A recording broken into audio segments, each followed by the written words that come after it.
Conflicts of interest remain one of the most significant governance risks facing Australian organisations in 2026. Most conflicts don't involve corruption. They arise when honest employees fail to recognise how their personal interests, relationships or financial arrangements may influence or appear to influence their professional judgment. Regulators, integrity agencies and tribunals now expect organisations to manage conflicts proactively, and social media can amplify allegations long before facts are known. The Australian Public Service Commission defines a conflict of interest as a situation where a public official's private interests could conflict with their official duties. This definition underpins most governance frameworks and reflects the core principle that conflicts must be identified, disclosed, and managed early. Conflicts commonly arise from family or personal relationships, friendships, romantic relationships, financial interests, gifts, hospitality, outside employment, business associations, investments, and future job opportunities.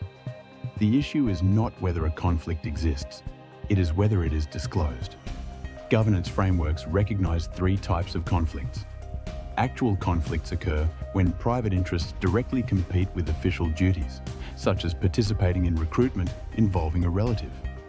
Perceived conflicts arise when a reasonable observer could think judgment is compromised. Potential conflicts exist when circumstances could create a conflict in the future, such as discussing future employment with a contractor. Disclosure matters more than the conflict itself.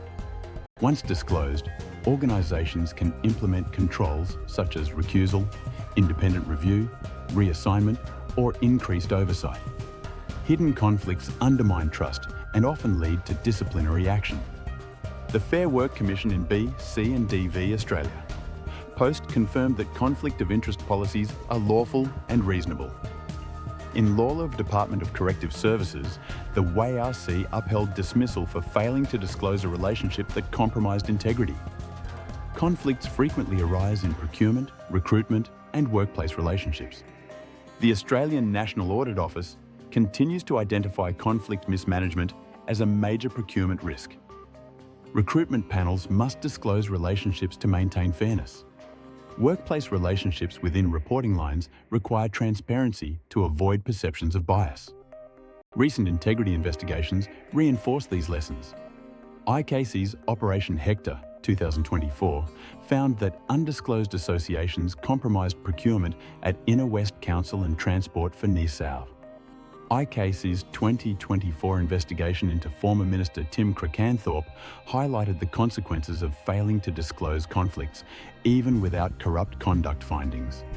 IBAC continues to identify conflict mismanagement as a recurring corruption risk across Victoria. An effective conflict of interest framework must clearly define who must disclose, what must be disclosed, when disclosure is required, who assesses conflicts, how conflicts are managed, and how decisions are recorded. Policies must be supported by training and practical examples. Conflicts are unavoidable. Managing them is essential. Most conflicts can be managed when disclosed. The greatest risks arise when they remain hidden.